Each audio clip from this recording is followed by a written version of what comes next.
Magnifico Rettore, Eccellenza, fratelli e sorelle in Cristo. Innanzitutto voglio ringraziarvi per avermi invitato a partecipare a questo incontro. Io sono da Pakistan. Nella Repubblica Islamica del Pakistan, il titolo ufficiale, il 95% della popolazione è musulmana.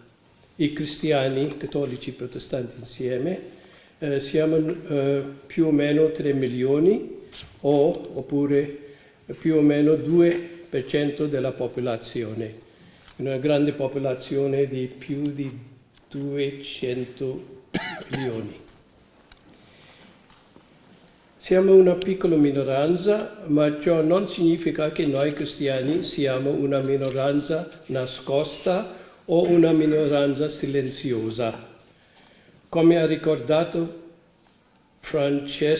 Papa Francesco nel suo viaggio in Marocco, più del numero è importante la capacità di essere lievito nella massa. E attraverso le nostre chiese, scuole e istituzioni cristiane svolgiamo un'opera molto importante, riconosciuta anche da molti musulmani. Secondo la nostra Costituzione, la libertà di religione è riconosciuta, sebbene le alte cariche del Stato non siano accessibili anche alle minoranze religiose del Pakistan. Ma negli ultimi anni vi sono stati molti cambiamenti nel mondo e nella nostra società e noi cristiani siamo chiamati ad essere testimoni di una Chiesa sofferente. Per capire cosa accade oggi in Pakistan, dobbiamo andare indietro nella storia. Il Pakistan fu creato nel 1947 come Stato indipendente, separato dall'India nel momento in cui la Gran Bretagna garantì indipendenza all'India. La separazione del Pakistan avvenne per creare una terra per i musulmani del subcontinente, così che potessero essere liberi di praticare la loro religione senza essere minacciati o dominati dalla maggioranza induista. Il padre fondatore del Pakistan, Muhammad Ali Jinnah, era un musulmano moderato ed illuminato e voleva che il nuovo paese del Pakistan, terra dei musulmani, diventasse un Stato moderno e democratico. Lui non voleva un Stato puramente islamico o teocratico. E per molto tempo è stato così. Ma purtroppo, con il passare degli anni, i gruppi islamici hanno cominciato a rafforzarsi e ad esercitare pressione su ogni governo per introdurre le leggi islamiche e per trasformare il Pakistan in un paese islamico. Una grande spinta fu data quando il dittatore militare generale Zia-ul Haq salì al potere nel 1977. Il generale ul Haq introdusse alcune leggi islamiche, una delle quali è in particolare la fonte della maggiore parte dei problemi vissuti da noi cristiani, è la cosiddetta legge sulla blasfemia, introdotta nel 1986. Secondo questa legge, chiunque parli contro il profeta Maometto o macchia il suo nome per iscritto o in qualsiasi maniera, dovrebbe essere condannato a morte. Questa legge dice anche: se qualcuno profana il Corano, il libro santo dei musulmani, dovrebbe essere imprigionato a vita. Anche se il Corano cade dalle mani accidentalmente, questo può essere considerato una profanizzazione. Tutti conoscete il caso di Asia Bibi. Il problema della legge anti-blasfemia è insito nella nostra società che non è ancora pronta a gestire propriamente il fattore religioso. Abbiamo visto infatti proprio dopo l'assoluzione di Asia Bibi da parte della Corte Suprema del Pakistan, come nonostante la decisione della Corte, migliaia di persone abbiano protestato contro la liberazione di Asia Bibi. Anche se questa legge è intesa a proteggere l'onore del profeta Maometto e il sacro libro dalla profanazione, essa può essere facilmente usata in modo improprio. È molto facile per un musulmano accusare chiunque di blasfemia. In molti casi si tratta di un'accusa infondata, ma l'accusatore si serve dalle leggi sulla blasfemia come un strumento di vendetta per motivi personali. Diventa molto difficile per la persona accusata provare la propria innocenza. Quando le emozioni prendono il sopravvento, la gente si anima e attacca l'accusato. E quando l'accusato è cristiano, la rabbia dei fanatici si riversa contro l'intera comunità cristiana. Per esempio, il nostro compianto ministro federale per le minoranze religiose, un cattolico, Shahbaz Clement Bhatti, è stato ucciso da fanatici il 2 marzo 2011 perché si era appellato al Parlamento per modificare la legge sulla blasfemia. Lui non aveva commesso blasfemia, voleva soltanto impedire che la norma fosse utilizzata in modo improprio come spesso accade. Ma per i fanatici anche solo il criticare la legge significa commettere blasfemia e quindi lo hanno ucciso. Lui ha dedicato la sua vita a proteggere le minoranze religiose in Pakistan, non solo i cristiani, ma tutte le minoranze, cioè hindu, buddisti, anche altri, e a migliorare le loro condizioni affinché potessero contribuire pienamente alla creazione di una società in cui tutti potessero convivere in pace e armonia. 2 mesi prima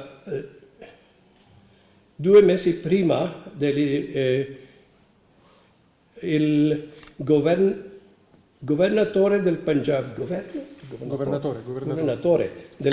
Salman Taseer, il provincia più potente del Pakistan, andò a trovare Asia Bibi in prigione e lo consigliò di scrivere al presidente del Pakistan per chiedere a lui di concederle la grazia. Poco dopo il governatore fu assassinato nella capitale Islamabad. Questo è avvenuto perché i fanatici che hanno organizzato l'assassinio lo hanno accusato di essere un cattivo musulmano perché nessuno può perdonare un insulto al profeta, nemmeno il presidente del Pakistan. Questo è l'esempio che questa mentalità fanatica è molto pericolosa anche per i musulmani di buona volontà, che hanno una mentalità più aperta. Un'altra cosa è questa percezione negativa della cristianità. Ma non è solamente la legge sulla blasfemia ad essere causa di sofferenza per noi. Ci sono sempre state discriminazioni contro i non musulmani, che non sono considerati cittadini al pari degli altri e devono subire discriminazioni in molti modi, specialmente quando si tratta di trovare lavoro oppure ottenere promozioni. Inoltre, nei libri di testo delle scuole, i non musulmani vengono descritti in modo negativo. Nelle scuole statali, gli alunni non musulmani si trovano spesso a dover affrontare la discriminazione nei loro confronti. E capita anche che agli studenti sia assegnato un tema dal titolo: invita un tuo amico non musulmano a convertirsi all'Islam. Nella mente di ogni musulmano c'è l'idea di dhimmi. Dhimmi è una parola araba. Questo è un termine islamico usato per definire i non musulmani che vivono in un Stato islamico. Secondo questo concetto, un dhimmi non è pari ad un musulmano, sia politicamente che socialmente. Nel sistema islamico tradizionale, un dhimmi deve pagare una tassa speciale allo Stato e diventa una persona protetta dallo Stato. Sebbene questo termine non venga utilizzato ufficialmente, ma l'idea rimane viva ed influenza il modo in cui un musulmano guarda ad un non musulmano. Noi, ad ogni modo, affermiamo che nello Stato moderno del Pakistan tutti i cittadini sono uguali, come era stato concepito dal nostro fondatore Muhammad Ali Jinnah. Un problema è anche di conversione e matrimoni forzati. Questo è un problema è in grado di prevenire è quello dei rapimenti e delle conversioni forzate all'Islam di ragazze cristiane e hindu, che non sono poi obbligate a sposare i loro rapitori. Ci sono poi obbligate a sposare i loro rapitori. Non vi sono dati ufficiali al riguardo, ma si ritiene che ogni anno tante ragazze vengono strappate alle loro famiglie e obbligate a convertirsi. In questi casi è molto difficile fare qualcosa contro gli aggressori che commettono questo crimine. Questo accade perché ai musulmani è permesso avere fino a 4 mogli e quindi una volta rapita la povera ragazza la costringe a sposarlo. Quando la famiglia della giovane denuncia il rapimento alla polizia, la ragazza viene convocata davanti a un giudice. Ma il suo rapitore dichiara che la giovane si è convertita spontaneamente e la costringe con la minaccia di far del male alla sua famiglia, a dichiarare la giudice di essere convertita e sposata per sua volontà.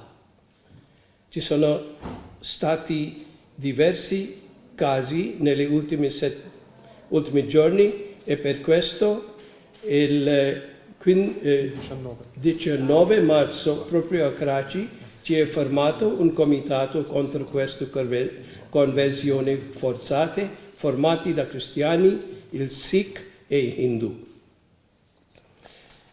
Il problema forse più grande è il pericolo dell'estremismo. Questo è un importante fattore che ha contribuito a creare una società sempre più intollerante e prevenuta è la guerra in Afghanistan. Per combattere contro il comunismo, dopo che l'esercito dell'Unione Sovietica entrò in Afghanistan nel 1979, molti giovani musulmani furono addestrati per combattere una jihad o guerra santa contro i kafir, gli infedeli non credenti, che avevano occupato la loro terra, Afghanistan. Questa politica fu sostenuta e finanziata dagli Stati Uniti e dal loro alleato Arabia Saudita. Quando l'esercito sovietico fu finalmente sconfitto ad estromesso con l'aiuto americano, gli stessi combattenti si rivoltarono contro le forze NATO che sono adesso in Afghanistan ancora. considerate anche essi infedeli. Poiché le forze NATO provengono principalmente dall'Occidente, esse vengono percepite come cristiani che attaccano un paese musulmano, perché Afghanistan è 100% musulmano, proprio come avevano fatto in un altro paese musulmano, Iraq. Cioè ha dato origine a una nuova forma di Islam che predica e promuove la jihad o guerra santa contro i non musulmani. Adesso non contro i comunisti, ma tutti i non musulmani. È un tipo di Islam che noi non avevamo prima in Pakistan. Un prodotto dell'Islam wahhabita, appartenente all'Arabia Saudita e all'Afghanistan, e che ha guadagnato forza in Pakistan adesso. Questa forma estremista di Islam non crede nella democrazia, che è vista come concetto occidentale. Questi estremisti vogliono che il Pakistan anche diventi uno Stato puramente islamico e non esitano ad usare attentatori suicidi per attaccare ed uccidere chiunque essi vogliano. Gruppi estremisti, alcuni dei quali collegati all'Al-Qaeda e ora anche ISIS o Daesh ed altri gruppi jihadisti internazionali, sono diventati molto forti e sono una minaccia per il governo e la democrazia in Pakistan. La presenza delle forze NATO in Afghanistan è stata percepita come un attacco cristiano ad un paese musulmano. Alcuni imam cominceranno a diffondere l'idea che i cristiani, cioè occidentali, stavano portando avanti le crociate con lo scopo di dominare e umiliare i musulmani del mondo. Di conseguenza, i cristiani in Pakistan furono ritenuti essere agenti dell'Occidente cristiano e quindi nemici dell'Islam. E questa percezione e comprensione negativa dei cristiani in Pakistan che ha innescato nel settembre 2013 l'attentato in una chiesa in Peshawar, la città nel nord, vicino Afghanistan, in cui più di 100 cristiani sono stati uccisi da 2 attentatori suicidi. Poi il 15 marzo 2015 abbiamo nuovamente vissuto questa drammatica esperienza. 2 chiese del quartiere cristiano di Johannabad, nella città di Lahore, sono state attaccate durante la messa domenicale. Appena un anno dopo, sempre a Lahore, un altro attentato è stato commesso nel parco Gulshan Iqbal proprio il giorno di Pasqua. Nei giorni di festa in Pakistan le famiglie cristiane e anche altri usano trascorrere la giornata nei parchi e quindi l'intenzione degli estremisti era di uccidere i cristiani, come era scritto in un messaggio dei talebani che hanno rivendicato l'attentato. Quel giorno sono morte 82 persone, cristiani e musulmani anche, tra cui molti bambini. Per questo la domenica e nei giorni festivi la polizia sorveglia i nostri luoghi di culto. Lo Stato ci offre protezione, ma quello del terrorismo è per noi un pericolo costante e non sappiamo dove e quando i terroristi colpiranno ancora. Ma se tutto questo sembra di essere buio, ci sono anche raggi di speranza. Tutto questo da un quadro negativo e tetro del Pakistan, ma non viviamo senza speranza. Noi siamo una piccola minoranza, Ma non siamo una Chiesa, come detto già, nascosta o silenziosa, come in Iran o Turchia, per esempio. I musulmani di buona volontà, come la HRCP, Human Rights Commission of Pakistan, cioè Commissione Pakistana per i diritti umani, e questo è un gruppo indipendente, ma anche da parte del governo c'è anche una Commissione per i diritti umani e altri gruppi di NGO, ONG, ONLUS, no? Si fanno avanti per sostenerci nella difficoltà. Noi possiamo tuttora uscire nelle strade per protestare contro le ingiustizie e la violenza. La soluzione stessa di assoluzione di Asia Bibi poco fa, 2 mesi fa, è il mondo in cui il governo ha saputo gestire le numerose proteste che hanno seguito la decisione del Corte Suprema. Sono fattori positivi. Io stesso posso testimoniare il grande effetto dimostratomi dopo la decisione di Papa Francesco di nominarmi cardinale. La mia nomina al cardinale è stata accolta con gioia dall'intera comunità pakistana e tanti musulmani ne sono stati orgogliosi. La nostra Chiesa gestisce numerose scuole, ospedali e iniziative caritatevoli e quindi noi lavoriamo per e assieme alle persone di tutte le fedi. Noi siamo una minoranza piccola ma attiva che sta contribuendo allo sviluppo del Pakistan e possiamo farlo anche grazie alle tante persone che in tutto il mondo ci sostengono in molti modi, sia attraverso il supporto economico che attraverso la preghiera, che attraverso un'opera di advocacy, esercitando pressione sul governo pakistano affinché protegga le minoranze religiose e si assicuri che vengano trattate in modo giusto e dignitoso come tutti gli altri cittadini.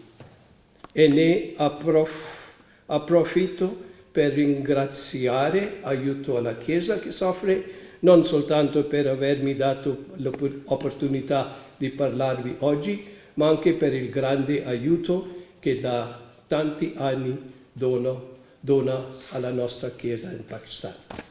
Grazie.